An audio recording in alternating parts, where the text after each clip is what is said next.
Now we will take up questions by our friends. Now before we invite our general questions, I am inviting Mr. Mohammad Afzal to speak for 5-7 minutes only before we take up questions from all our friends over here. Over to you, Mr. Mohammad Afzal. I would like to thank अपना आशीष जी, उन्होंने अच्छे से explain किया RTI को लेके. However there are certain points which I would like to highlight, जैसे कि court fee stamp है. देखिए, जब आरटीआई एक्ट बना था और उसके रूल्स फ्रेम हो रहे थे, तो every state was given the liberty to frame their own rules. तो जैसे कि महाराष्ट्र में कोर्ट फी स्टैंप है, जितने भी सेंट्रल गवर्नमेंट पब्लिक अथॉरिटीज है वहां पे आपको आप डीडी भी यूज कर सकते हैं, आप पोस्टल ऑर्डर भी यूज कर सकते हैं. ये लोगों को जानने की जरूरत है, जो लोग महाराष्ट्र में है, कि जब आप सेंट्रल पब्लिक अथॉरिटी के पास आप फर्स्ट अपील करते हैं और सेकंड अपील करते हैं, तो वहां पे आपको किसी किस्म का कोर्ट फी स्टैंप या पोस्टल ऑर्डर लगाने की जरूरत नहीं है. इसके अलावा जैसे कि महाराष्ट्र में आप आरटीआई करते हैं, फर्स्ट अपील करते हैं, सेकेंड अपील करते हैं, तो सिमिलरली जब सेंट्रल पब्लिक अथॉरिटी के पास आप कोई आरटीआई लगाते हैं और आप फर्स्ट अपील में जाते हैं, तो वहां पे जो हियरिंग है दैट इज नॉट मैंडेटरी. तो अगर आपको फर्स्ट अपील हियरिंग की इंटीमेशन नहीं आए for the hearing, it is perfectly okay, it is as per the act. जहां तक आशीष जी ने बताया 48 आवर्स का जो आरटीआई है सेक्शन 7(1), देखिए it is a very thin line के it is life and liberty के बारे में. अब उदाहरण के तौर पे मैं आपको दूंगा कि जैसा कि आपने कई साल पहले ये नोट किया होगा कि बहुत सारे मैनहोल ओपनिंग खुले हुए थे और कई लोगों की जान गई उसमें गिरने से. तो that is a perfect example of filing an RTI application under section 7(1), which is life and liberty, and the reply has to be given by the PIO within 48 hours. मगर अगर क्या होता है कि जैसा मैंने आपको बताया there is a thin line for this 48 hour RTI.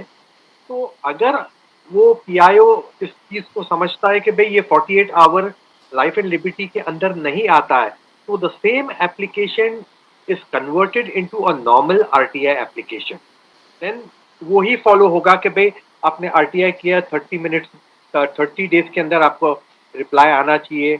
उसके बाद आप फर्स्ट अपील में जाते हैं, तो with in the next 30 days आपको एप्लीकेशन फाइल करना है, और जैसे ही आपने आरटीआई फर्स्ट अपील फाइल की, तो 30 to 45 डेज के अंदर आपको इंटीमेशन ऑफ हियरिंग भी होनी चाहिए, आपका हियरिंग भी कंडक्ट होना चाहिए, और आपका ऑर्डर भी आ जाना चाहिए. नॉर्मली क्या होता है कि हम हमेशा जब कोई भी आरटीआई एप्लीकेशन करते हैं या फर्स्ट अपील करते हैं, तो we give a grace period of 1 week, उसके बाद ही हम एस्केलेट करते हैं. बट टेक्निकली स्पीकिंग, जिस दिन आपने आरटीआई एप्लीकेशन किया, 30 डेज हो गया या 45 डेज हो गया अपना फर्स्ट अपील को, आप तुरंत इस चीज को एस्केलेट करें, फर्स्ट अपील में जाए और सब्सिक्वेंटली सेकेंड अपील में जाए, which is with in the period of 90 days. जहाँ तक क्वेश्चन पूछने की बात है आरटीआई में, तो मैं आपको ये बताना चाहूंगा, आप वही क्वेश्चन पूछ सकते हो जो डॉक्यूमेंट को पॉइंट आउट करता है.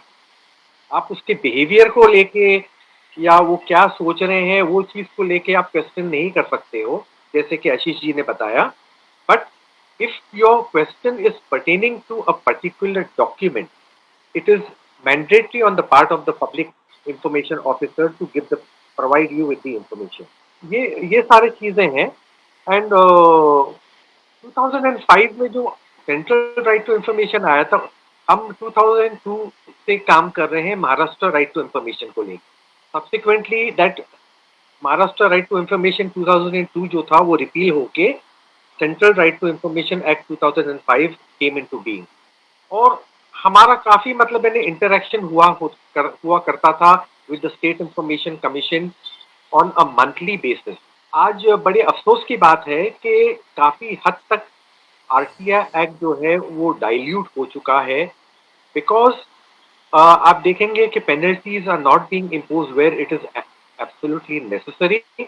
और जिसके वजह से पीआईओ का वो जो धड़का है वो मतलब खुल गया है कि अगर हम इंफॉर्मेशन नहीं देंगे तो कुछ होने वाला नहीं है। सेकेंडली सेकेंडली जहाँ पे जब करप्शन अगर लाखों और करोड़ों में होता है, तो वहां पे अगर पीआईओ को आरटीआई एक्ट के तहत 25,000 रुपीज जो दंडित किया जाता है, it is absolutely peanut for them. तो वो काफी हद तक उस 25,000 रुपीज के लिए भी तैयार रहते हैं। मैं आपको बताऊं, जहां तक मिसयूज ऑफ आरटीआई का सवाल है, तो जब हमारा नेशनल कन्वेंशन हुआ था तो वहां पे कहा गया था कि भाई मिसयूज काफी हो रहा है आरटीआई।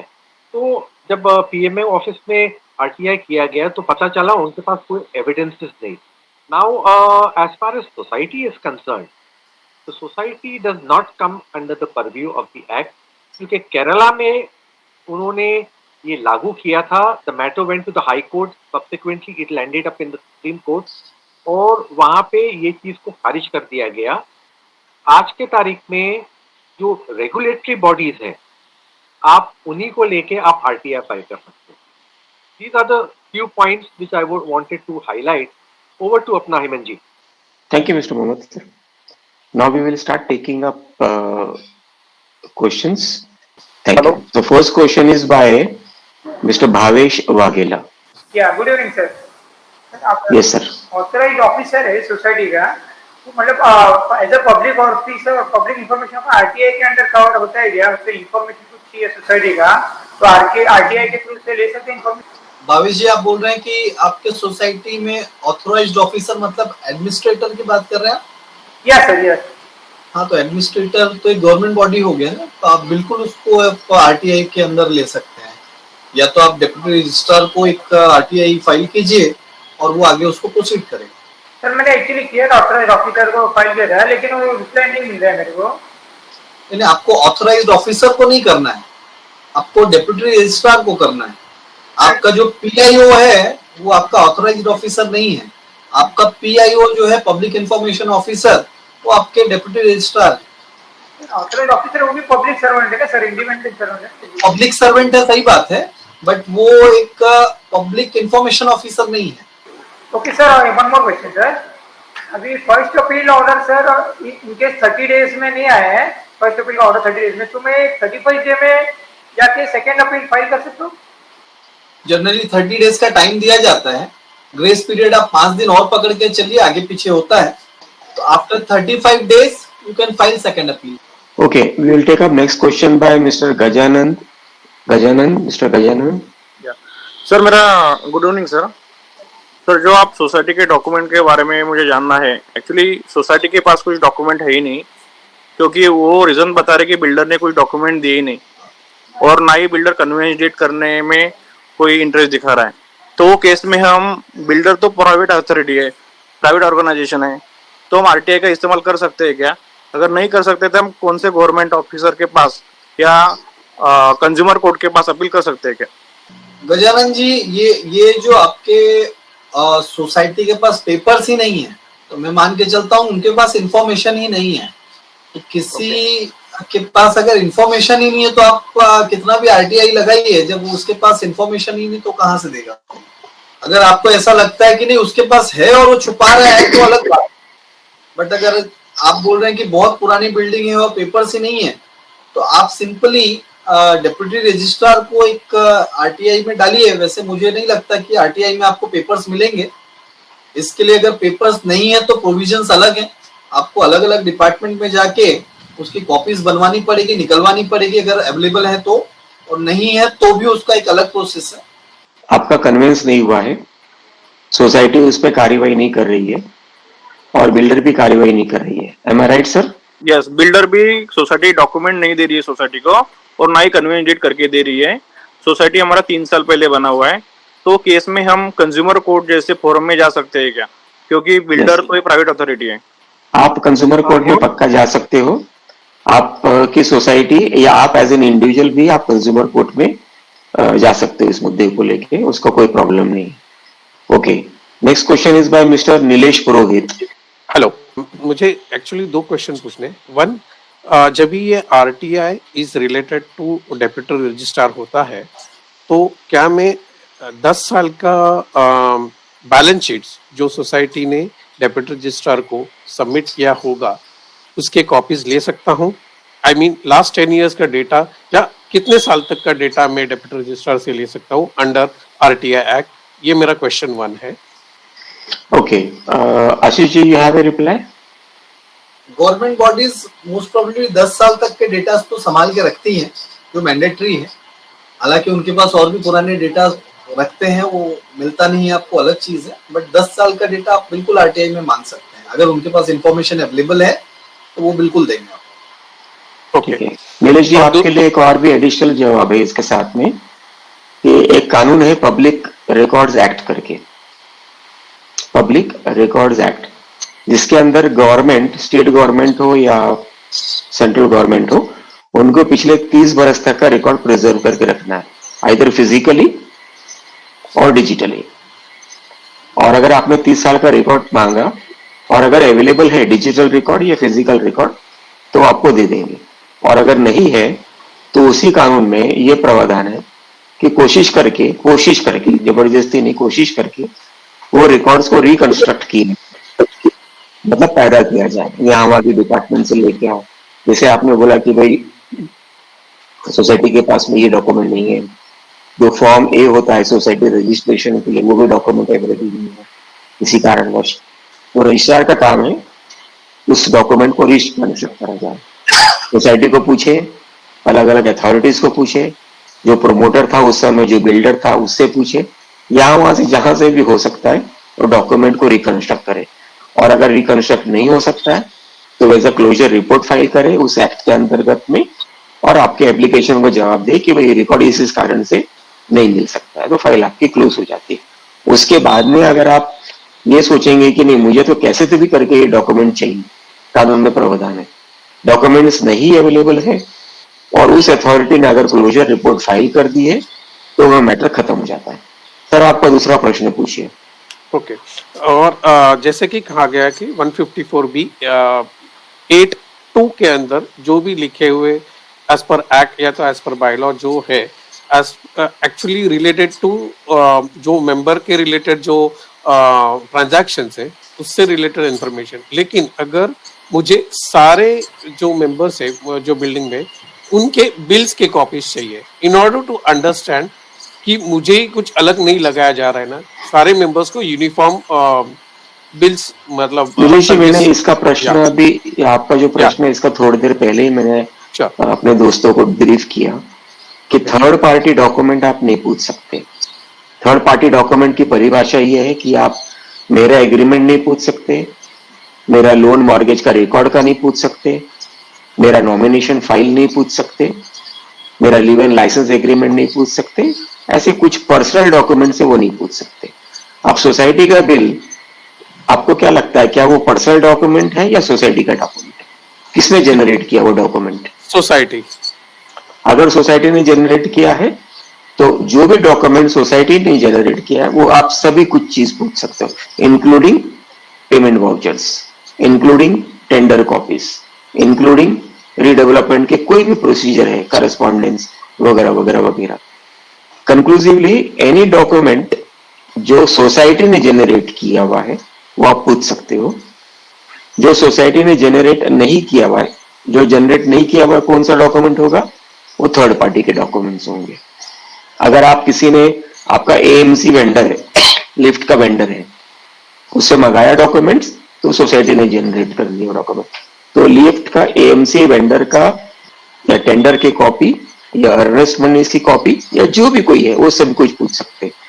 वो डॉक्यूमेंट्स कॉन्फिडेंशियल नहीं कहलाएंगे, लेकिन और किसी मेंबर के document, agreement, nomination, loan details वगैरह वगैरह वो सब कॉन्फिडेंशियल होते हैं. Anyway, thank you, Mr. Nilesh, for joining me. Thank you very much for your information. Next question is by Mr. Satyanarayan. Satyanarayan जी. नमस्कार जी. मेरा इंटेंशन सिर्फ इसी चीज को जानने का है कि RTI में अथॉरिटीज कॉपरेट नहीं करती और हमें पेनलाइज करना है. मैंने PIO को अपील किया, PIO ने जवाब नहीं दिया. फर्स्ट एपलेट में गया, उसने जवाब नहीं दिया. कॉल भी नहीं किया और कोई जवाब भी नहीं आया, ऑर्डर भी नहीं आया। अब उसके बाद में मैंने और सोर्सेस से मेरे इन्फॉर्मेशन मुझे मिल गई है, लेकिन मेरा इंटेंशन है कि भाई ठीक है, उनको पैनलाइज कैसे किया जाए। तो इसके लिए मेरे ख्याल से सेक्शन 18 आरटीआई का है। तो मैं ये जानना चाहता हूं कि मैं सेकंड अपील में नहीं जाते हुए सेक्शन 18 के अंतर्गत पेनल्टी की अपील कर सकता हूं क्या? ये हो गया एक रास्ता। दूसरा रास्ता सर जी आपने बताया कि 146P2 है, तो 146P2 डेप्यूटी रजिस्ट्रार के पास में करना होगा कि जॉइंट के पास में? ये पहले दो प्रश्न का उत्तर लिख लेते दो। ओके, तो आपका पहला प्रश्न ये है कि अथॉरिटी को पेनलाइज कैसे किया जाए, और वो अथॉरिटी पीआईओ है। ऑब्वियसली सोसाइटी में, हाउसिंग सोसाइटी में पीआईओ नहीं, तो आप उसको पेनलाइज नहीं कर सकते। थोड़ी देर पहले किसी ने पूछा कि एडमिनिस्ट्रेटर या एथोराइज्ड ऑफिसर क्या वो पब्लिक सर्वेंट है? वो डीम्ड पब्लिक सर्वेंट है। सेक्शन 21 आईपीसी के अंडर में डीम्ड पब्लिक सर्वेंट कहा जाता है। और अगर आप देखें तो एमसीएस एक्ट में 165 या 166 में भी सेम टू सेम लिखा हुआ है, तो उसको पेनलाइज कर सकते हो। लेकिन हाउसिंग सोसाइटी की एमसी को पेनलाइज करने का अधिकार 146, 147 एंड 154B27 एंड 154B23 और रजिस्ट्रार का खुद का अधिकार दैट इज 79 के अंडर में आप ये सारी चीजें आप कर सकते हैं। सर जी आपका और कोई प्रश्न है? हाँ सर, मैंने पूछा ना आरटीआई में पेनलाइज करने के लिए जो 19 का जो चलता है, फर्स्ट अपील सेकंड अपील, उसके अलावा अंडर सेक्शन 18 हम जो पेनल्टी की डिमांड करते हैं, मैं सेकंड अपील ऑप्ट नहीं कर रहा हूँ और मैं सेक्शन 18 के अंतर्गत उनसे पेनल्टी की डिमांड कर सकता हूँ क्या, और उसका टाइम लिमिट क्या होगा? सर इनको सेकेंड अपील में तो जाना ही पड़ेगा, क्योंकि वो जो ये पूरी अथॉरिटी जो पेनलाइज करने की है वो अंडर सेक्शन 20 और सेंट्रल और स्टेट इंफॉर्मेशन ऑफिसर को ही है। In other words, this thing is vested only with the final appellate authority, that is the second appellate authority. Anyway, thank you, Mr. Satyanarayan, for joining in. Our next question is by Mr. Somil Ahir. Somil Ahir. Yes, good evening everyone. हमारे society में administrative committee है और administrative chairman is the society member itself. तो मेरा question ये था कि document under section 154B82 can we retrieve from them because he is part of the administrative committee and he is a part of the member of the society। और application देते time क्या हमें 2 रुपये आपने बताया जेरोक्स चार्जेस जो रहते हैं, तो उसका मुझे जैसा मालूम है कि मुझे 20 डॉक्यूमेंट 30 डॉक्यूमेंट मिलने वाला है, तो क्या should I pay the advance cheque to them regarding the documents, और सर्टिफाइड कॉपी के साथ वो 2 रुपया चार्ज है, और दूसरा ऑडिट रिपोर्ट हम कितने बरस तक का ले सकते हैं? Thank you sir. ओके, आप शायद बोर्ड ऑफ एडमिनिस्ट्रेटर की बात कर रहे हैं सोसाइटी में। यस। बोर्ड ऑफ एडमिनिस्ट्रेटर का जो मेंबर को अपॉइंटमेंट का अधिकार या तो सोसाइटी के जनरल बॉडी को है, जो नॉमिनेट कर सकते हैं डेप्यूटी रजिस्ट्रार को, कि हम नॉमिनेट करते हैं मेजॉरिटी वोट से कि इन 3 लोगों को बोर्ड ऑफ एडमिनिस्ट्रेटर बनाया जाए। एक, so either the general body can appoint that board of administrator, or if the general body has not decided to nominate 3 members, then the deputy registrar will appoint it. Board of Administrator is also a deemed public servant because they are appointed under the sign and seal of the authority. तो अगर आप board of administrator का order देखोगे तो सरकारी seal लगा हुआ है। जिस ऑर्डर पे अपॉइंटमेंट में सरकारी सील लगा हुआ है, या तो वो पब्लिक सर्वेंट है या तो वो डीम्ड पब्लिक सर्वेंट है। डीम्ड पब्लिक सर्वेंट हो या ना हो, लेकिन अगर बोर्ड ऑफ एडमिनिस्ट्रेटर सोसाइटी का है तो आप उसके अंडर उसको 154B8 के अंतर्गत आप अप्लाई कर सकते हो और उसको भी डिस्क्वालिफिकेशन वगैरह का अरेंजमेंट आप कर सकते हो। आपका और कोई प्रश्न है Somil ji? Sir 2 rupees is including the certified copy? 2 rupees is per page which has to be mandatorily certified, not a Xerox copy. Any copy which you demand from any authority in this case is also a managing committee. Under section 1, under section 227, managing committee is the governing trustee of the society affairs. So they are also an authority because they are constituted and elected by a returning officer. So they are also under a authority. They are also defined as an authority. So board of administrator authorised officer, administrator, managing committee को ये सारे कानून लागू पड़ते हैं and they have to give you documents.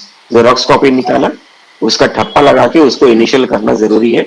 Otherwise under the evidence act a plain paper xerox does not stand as an exhibit in a court of law. It becomes secondary evidence. Thank you, Mr. Somil, for joining in. Thank you, sir. Okay, next question is by Swadeshi Foods. Sir good evening. मेरा question ये है कि मैंने deputy registrar को complain किया था MC के 2 महीने के ऊपर हुए, अभी तक रिप्लाई नहीं आया है. तो आपने जो सिटीजन चार्टर जो कहा ना, वो कहाँ मिलेगा सिटीजन चार्टर? माने कि कौन से टाइम फ्रेम में कुछ होता है ना, वो डीआर के ऑफिस में कहीं लगाया हुआ नहीं है. तो मुझे ये चार्टर चाहिए था, तो इसमें आप हेल्प कर सकते हैं? ये चार्टर आपको हमारे वेबसाइट में मिल जाएगा. अच्छा. पेमेंट बेसिस पे. और अगर आप इंटरनेट में गूगल करोगे cooperative citizens charter, citizens charter by cooperative department, वो आपको मिल जाएगा. या तो सहकार चैनल में चले जाइए, वहां पर मिल जाएगा. सर मैंने गूगल किया तो वो मुझे दिल्ली का मिला. तो दिल्ली का जो कोऑपरेटिव का और अपना महाराष्ट्र का सेम है क्या चार्टर? महाराष्ट्र का गूगल कर लीजिए मैडम, मिल जाएगा आपको. सभी को मिल जाता है, थोड़ा कोशिश करिए, मिल जाएगा पक्का. Okay, our next question is by Prasad Kalamkar. Mister Prasad Kalamkar. हाँ सर, बोलिए. सर मेरा क्वेश्चन ये है कि सोसाइटी में पार्किंग अगर एलोकेट सोसाइटी ने हर एक इसको लॉटरी से नहीं किया हुआ है, लॉटरी मेथड से नहीं किया हुआ है, और बिल्डर ने ही पार्किंग सेल किया हुआ है, तो उसका अगर इंफॉर्मेशन चाहिए ताकि हम लोग ऑलरेडी केस लगा रहे उसके लिए, तो अगर उसका अगर इंफॉर्मेशन चाहिए कि किस किस को पार्किंग और कैसे सेल किया हुआ है, तो वो कैसे मिल सकता है? ये एक सवाल है मेरा. और आपका जो थोड़ी देर पहले आप जो बता रहे थे इंफॉर्मेशन कि बायलॉज में ₹10 का जो 10 रुपीज चार्ज पर पेज जो है वो कुछ गैर कानूनी है, वो पॉइंट क्लियर नहीं हुआ, तो थोड़ा वो एक बार बता दीजिए. धन्यवाद. पार्किंग से रिलेटेड जो भी डॉक्यूमेंट्स बिल्डर ने दिए होंगे, पहली चीज तो पार्किंग बिकती नहीं है, सेल नहीं कर सकता है बिल्डर, वो अलॉट करता है. एक अलॉटमेंट लेटर दिया होगा सभी लोगों को. तो एज आरटीआई में तो जो बिल्डर और जो फ्लैट ओनर के बीच के डॉक्यूमेंट्स हैं वो थर्ड पार्टी के हिसाब से तो नहीं मिल सकता, बट स्टिल आप एक अप्रोच कर सकते हो डेप्यूटी रजिस्ट्रार को कि जितने भी डॉक्यूमेंट्स हैं पार्किंग से रिलेटेड वो आपको अगर मिल सके तो. ठीक है हेमंत जी, इसमें पार्किंग का जो है ये आप बिल्डिंग प्रपोजल डिपार्टमेंट में अप्रोच कर सकते हैं and you can officially ask for the parking approved parking statement. तो उसमें सारे डिटेल्स उसमें आपको मिल जाएंगे. Thank you mister Afzal. अच्छा प्रसाद जी, आपका और कोई प्रश्न है? आपने सर्टिफाइड कॉपी का पूछा या और कुछ पूछा था? हाँ, मुझे वो 10 रुपए चार्ज का जो आपने पॉइंट बताया ना, वो एक बार क्लियर कर दीजिए कि क्या गैर कानूनी है, वो क्लियर नहीं हुआ थोड़ा. धन्यवाद. बायलॉज में लिखा हुआ है कि सर्टिफाइड, बायलॉज में लिखा है कि अगर आपको कोई कॉपी चाहिए, I think it should be 154. आप चेक कर लीजिएगा आपके बायलॉज में कौन सा क्लॉज नंबर है, बायलॉ नंबर है. तो उसमें ऐसा लिखा है कि आपको सोसाइटी से कोई कॉपी चाहिए तो 10 रुपए पर पेज लगेगा. वेराज एमसीएस रूल्स 2013 में रूल्स के अंदर खुलासा किया हुआ है, रूल नंबर 27 के अंदर में, कि अगर आपको सोसाइटी से कोई कॉपी चाहिए तो आपको उसको 2 रुपया पर पेज लगेगा. और अगर आपको 10 रुपए डिमांड कर रहे हैं तो वो गैर कानूनी है. अच्छा. It is called what is called as unfair trade practice. तो कंज्यूमर प्रोटेक्शन एक्ट में उसे आप प्रोसिक्यूट भी कर सकते हो उस व्यक्ति को. Anyway, thank you mister Prasad for joining. Okay, next question is by mister Kunal Sangoi. Mister Kunal Sangoi, पूछिए सागरिका जी. सर जी, ये जो आरटीआई करने के टाइम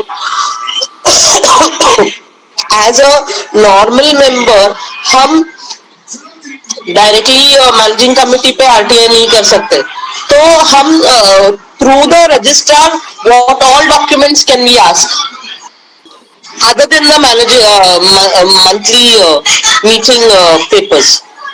आशीष सर. सागरिका जी, जैसा हमने पहले डिस्कस किया ना, whatever the information you think that society has in their office, वो सारे डॉक्यूमेंट्स आप मान सकते हो. Whatever they are having in their office, you can go and personally check ये विदाउट आरटीआई भी आप कर सकते हैं, इसके लिए आरटीआई की भी जरूरत नहीं है।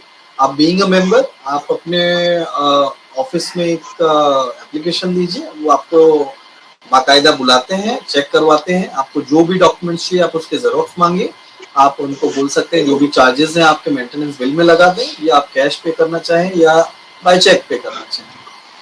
तो जो भी डॉक्यूमेंट्स आपको लगता है कि मेरे सोसाइटी ऑफिस में रखा हुआ है वो सारे आप देख सकते हैं। Thank you. Okay. Next question is by Mr. Ganpat Rathod. Good evening sir. नमस्ते सर जी, पूछिए सर। 26 सितंबर को मैंने आरटीआई एप्लीकेशन किया, एक्चुअली एसपीआईओ ने कुछ भी जवाब नहीं दिया उसका। फिर बाद में मैंने उसका फर्स्ट अपील किया 25 नवंबर को, तो उसमें फर्स्ट हियरिंग दिया जॉइंट रजिस्ट्रार ने, और उसमें प्रतिवादी बनाया है वो एडमिनिस्ट्रेटर को और चेयरमैन सेक्रेटरी को सोसाइटी को। फर्स्ट में कहा है कि इसलिए कि वो कमेटी बनने के पहले वो था एक्चुअली, और उससे रिलेटेड इंफॉर्मेशन भी थी। 11 जनवरी को हियरिंग हुआ, उसमें वो जॉइंट रजिस्ट्रार है वो किसी वजह से नहीं आ पाई, तो फिर उसके बाद में 8 फरवरी को सेकेंड हियरिंग हुआ। उसमें भी मतलब चेयरमैन सेक्रेटरी नहीं, मतलब ये एसपीआई भी नहीं उसमें अटेंड किया उन्होंने, और बोला कि हम आपको ऑर्डर दे देंगे, ऐसा उसका ऑर्डर है वो बना देंगे ऐसा करके। और ये 25 फरवरी को उसको 3 महीने हो जाते हैं, 90 डेज हो जाते हैं। तो अभी मैं सेकेंड अपील करना है मुझे, तो कर सकता हूँ क्या? ओके आशीष जी, मुझे तो समझ में नहीं आया प्रश्न, आवाज बूम हो रही थी। मुझे भी जितना समझ में आया मैं खाली आपको छोटे में समझाता हूँ। आपका बोलना है कि आपने जितने भी एप्लीकेशन किए और जो लास्ट में आप बता रहे हो कि फर्स्ट अपील के बाद भी अभी 90 डेज हो गए, बट आपको कोई रिप्लाई आया नहीं है, और ऑर्डर पास करने के लिए बोला था बट ऑर्डर भी आया नहीं है। फर्स्ट अपील करने के बाद 90 डेज हो चुके हैं, तो 90 डेज का तो टाइम आपको सेकंड अपील के लिए दिया जाता है। 90 डेज हो चुके हैं तो आप उसको अपील में जा सकते हैं। अगर 90 डेज आपको लगता है कि 90 डेज हो गए, थोड़े ऊपर भी हो गए होंगे, तो आप बिल्कुल जा सकते हैं। Okay, thank you mister Ganpat. Next question is by mister Shiva Londe. Sir मुझे जानकारी चाहिए थी, सोसाइटी में जो इलीगल कंस्ट्रक्शन होते हैं उसका तो कोई रिकॉर्ड नहीं होता है, और सोसाइटी की कमेटी भी इसके ऊपर कुछ कंट्रोल नहीं करती है। एक्चुअली उनका काम है सोसाइटी में इलीगल कंस्ट्रक्शन होने नहीं देना है। तो जो इलीगल कंस्ट्रक्शन होते हैं उसके बारे में आरटीआई के थ्रू हम जानकारी ले सकते हैं कैसे? इलीगल कंस्ट्रक्शंस के लिए आपको आरटीआई में जाने की जरूरत नहीं है सर, आपको तो कॉर्पोरेशन को अप्रोच करना है। आरटीआई समझिए कि इंफॉर्मेशन के लिए है, कि जो डॉक्यूमेंट्स के हिसाब से या जो भी इंफॉर्मेशन अवेलेबल है आपके सोसाइटी के ऑफिस में, वो डेप्यूटी रजिस्ट्रार के माध्यम से आप मांग सकते हो। आप जो इलीगल कंस्ट्रक्शन का आप पूछ रहे हैं, तो उसके लिए तो आपको वहां के कॉर्पोरेशन को अप्रोच करना है, और कॉर्पोरेशन आके इंस्पेक्ट करेगी और वो रिपोर्ट बना के देती है कि इलीगल हुआ है कि नहीं हुआ है, एज पर बिल्डिंग डिपार्टमेंट के जो प्लान्स अवेलेबल होंगे आपके पास। आप इंटीमेशन दे सकते हो कॉर्पोरेशन में कि यहाँ पे ये चीज का, चाहे वो एक्सटेंड किया है, बारी बढ़ाई हुई है या वॉल तोड़ दी है, उस चीज का इंटीमेशन देके कॉर्पोरेशन को बोल सकते हैं। कॉर्पोरेशन वाले आते हैं, वो इंस्पेक्ट करते हैं और वो अपना रिपोर्ट बनाते हैं। मिस्टर शिवा, आप ऐसा भी कर सकते हो कि आप एक आरटीआई एप्लीकेशन म्युनिसिपल को दे सकते हो कि भाई बिल्डिंग में 7वां माला बना हुआ है, जो गैर कानूनी, ऐसा मत बोलो, लेकिन 7वां माला बना हुआ है, ये बिल्डिंग का प्लान का मुझे आप कॉपी दे दो। आरटीआई में एप्लीकेशन कर सकते हैं या सादा एप्लीकेशन भी कर सकते हैं म्युनिसिपल को। और वो एप्लीकेशन करने के बाद में जब डॉक्यूमेंट मिलता है तो अपने आप आर्किटेक्ट को बिठा के उस चीज को चेक करो, कानूनी है गैर कानूनी है। अगर आपका आर्किटेक्ट बोलता है कि नहीं गैर कानूनी है, तो फिर आप उठा के बीएमसी को आरटीआई डालो कि इसका प्लान बताओ, या इस पे आप क्या एक्शन लिया है, एक्शन टेकन रिपोर्ट मुझे दे दो इसका। तो इस तरीके से आप थोड़ा सा ट्विस्ट करके आपका काम निकाल सकते हैं। तो मेरे हिसाब से शिवा को ये चाहिए था कि कोई जाके उनके घर में घुस के चेक करे और आरटीआई में मुझे रिपोर्ट दे दे कि उनके घर में क्या क्या इलीगल कंस्ट्रक्शंस हुए हैं, which is not possible. Mister Shiva, do you want this only? क्या आपको यही चाहिए था?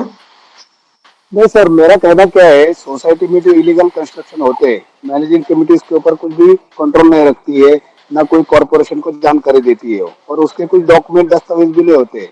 तो इसके ऊपर हम लोग कुछ जानकारी ले सकते हैं क्या आरटीआई के थ्रू, इलीगल कंस्ट्रक्शन हुआ है, कितने स्क्वायर फीट उसके का हुआ पहले है? आप ऐसा करिए ना, एक अर्जी मूव कर दीजिए। अगर आप बॉम्बे से हैं मिस्टर शिवा? पुणे से सर। ठीक है, कोई बात नहीं है। तो पुणे में म्युनिसिपल कॉर्पोरेशन के सामने अर्जी मूव करो कि भाई ये 488 की अर्जी लगा रहा हूँ, 488 म्युनिसिपल एक्ट के अंतर्गत आप इस बिल्डिंग को चेक करो, इंस्पेक्ट करो और रिपोर्ट दे दो। और थोड़े समय के बाद में आरटीआई लगा दो कि ये अर्जी लगाई थी, इसका रिपोर्ट बन गया है, तो मुझे कॉपी दे दो। तो ये करने से काफी कुछ सोसाइटी में शांति हो जाती है। गैर कानूनी काम जिन्होंने किया हुआ है वो उनको रिस्टोर करना पड़ता है, काफी कुछ हो सकता है sir. Thank you mister Shiva for joining. Next question is by mister Naushad Khan. मेरा सवाल ऐसा है कि जो मैनेजिंग कमेटी के मीटिंग पीरियडिकल मीटिंग होती है, मंथली या पीरियडिकल, उसके जो मिनट रहते हैं, तो मिनट्स हम सोसाइटी से मांग सकते हैं क्या? कॉपी ऑफ मिनट्स जो भी है वो सोसाइटी से मांग सकते हैं?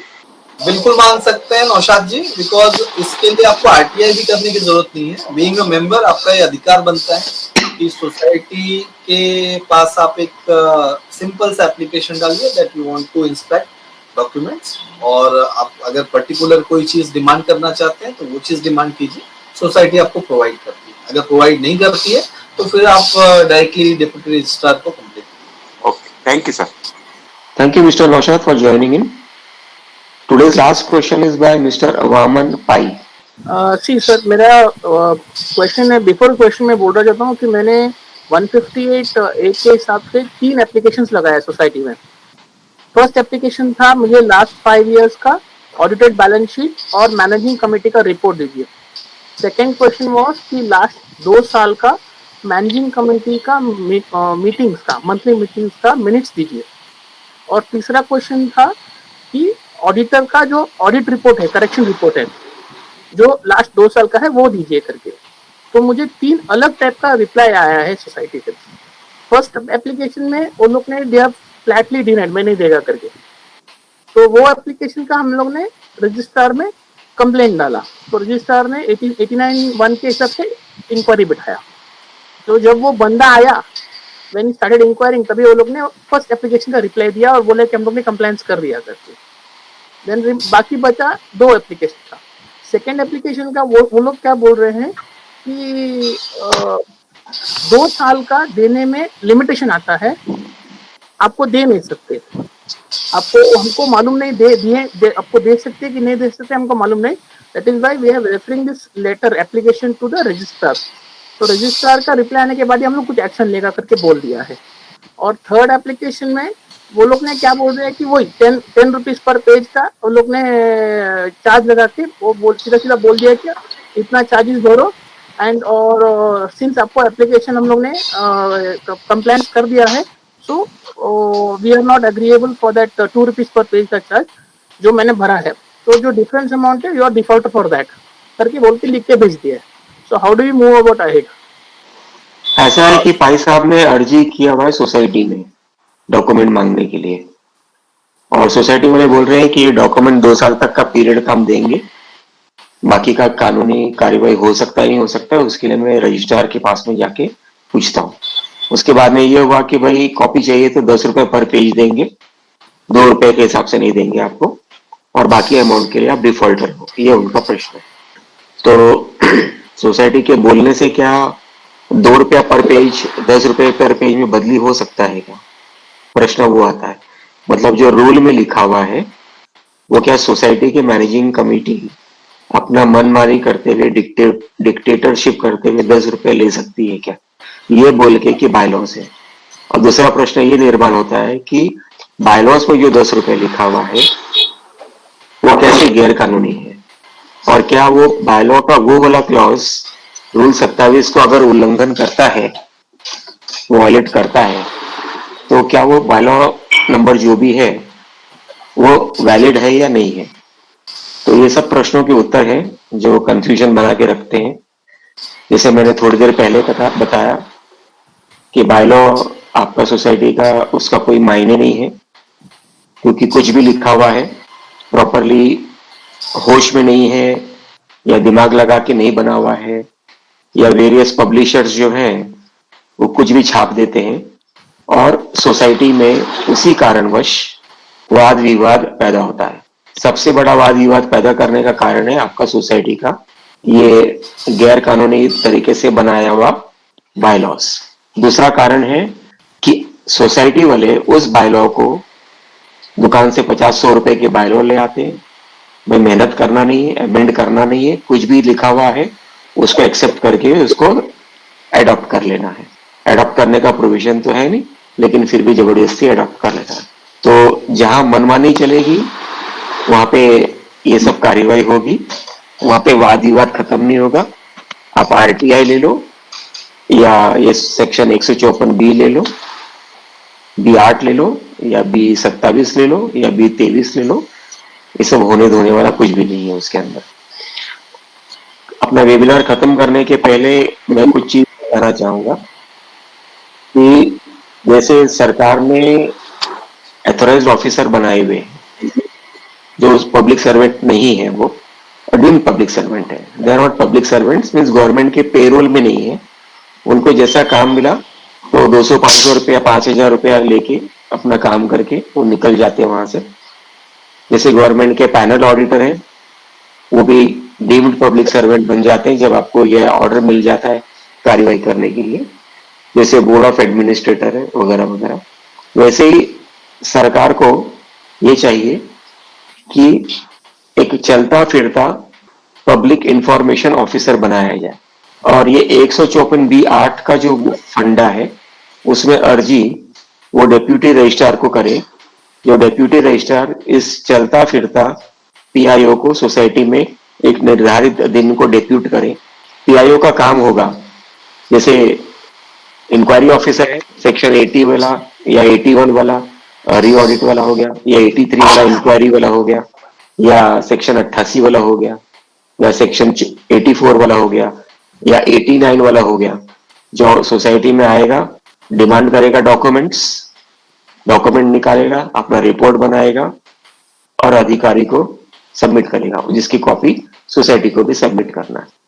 इसी तरह जब आपको डॉक्यूमेंट चाहिए पीआईओ को अप्लाई करो, डेजिग्नेटेड पीआईओ या चलता फिरता पीआईओ। चलता फिरता का मतलब ये नहीं कि चलता है फिरता है, चलता फिरता का मतलब मोबाइल पीआईओ। तो मोबाइल पीआईओ के पास में वो अर्जी जाएगी, वो एक निर्धारित दिन पे सोसाइटी को आएगा।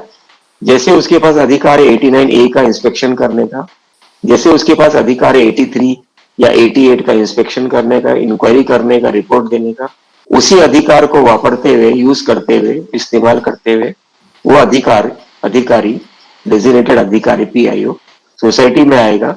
मेंबर ने जो डॉक्यूमेंट मांगा है वो निकालेगा और मेंबर को 2 रुपया रूल 27 के हिसाब से हैंड ओवर करेगा। कितना सरल हो जाता है ये डिस्प्यूट खत्म करने के लिए। ये हमने अर्जी लगाई थी 2013 में कोऑपरेटिव डिपार्टमेंट को, रिक्वेस्ट किया था, अर्जी नहीं लगाई थी, हमने एक रिक्वेस्ट लेटर भेजा था। लेकिन जैसे हर काम में कान बंद हो जाते हैं, हाथ बंद हो जाते हैं, दिमाग बंद हो जाता है, वो अभी तक बंद है, वो हुआ नहीं। अल्टीमेटली 2019 में एक्ट अमेंड हुआ तो ये 154B8 आ गया, लेकिन उसका भी उल्लंघन आपके सोसाइटी के टिपिकल मैनेजिंग कमेटी करते ही रहते हैं। उदाहरण है, इसे अभी अपने वेबिनार में ही कितने लोगों ने इस चीज के बारे में पूछा और वो चीज पड़ी रह गई। इसके ऊपर हम 2 मिनट चर्चा कर लेते हैं, हम और कोई प्रश्न नहीं लेंगे किसी का। तो मैं आशीष जी को इनवाइट करता हूँ इस पे चर्चा करने के लिए, मिस्टर मोहम्मद अफजल को 2 मिनट। और मोरे साहब, can you also help us in this thing? Start with More साहब, आपकी कुछ टिप्पणी है इस चीज के ऊपर? सर, टिप्पणी तो नहीं, मैनेजिंग कमेटी में आपको डॉक्यूमेंट की अर्जी आती है, आप नहीं देते तो क्या करना चाहिए? आपका थोड़ा सा 2 शब्द बताइए इसके ऊपर। Good evening all. एक्चुअली तो सर होता तो सभी सोसाइटी में यही हो रहा है कि आप पूछो तो मैनेजिंग कमेटी हाथ ऊपर कर देती है, क्योंकि मैनेजिंग कमेटी में एक ही आदमी काम करने वाले रहते हैं, बाकी सब नाम के लिए रहते हैं। तो मैं इसके बारे में तो एक ही बोलूंगा कि भाई कोशिश करो, प्यार मोहब्बत से जितना निकाल सकते हो, या तो कमेटी में आ जाओ, कमेटी में अंदर घुसो और फिर देखो क्या क्या होता है। वो एक तरीका है, बाकी दूसरा तो मुझे नहीं दिख रहा आप कितने भी एप्लीकेशन करो आरटीआई, वही आरटीआई के फॉर्म के साथ वो वापस सोसाइटी में आते हैं कि आप इसमें थोड़ी जानकारी डालो. So that is my experience, sir. Thank you, sir. Thank you, Mr. Prakash More, for your information. Mr. Prakash More is an advocate by profession. So thank you for his words. 2 minute में अफजल साहब आपका कोई कहना है इस चीज के बारे में, कोई टिप्पणी है, कमेंट है?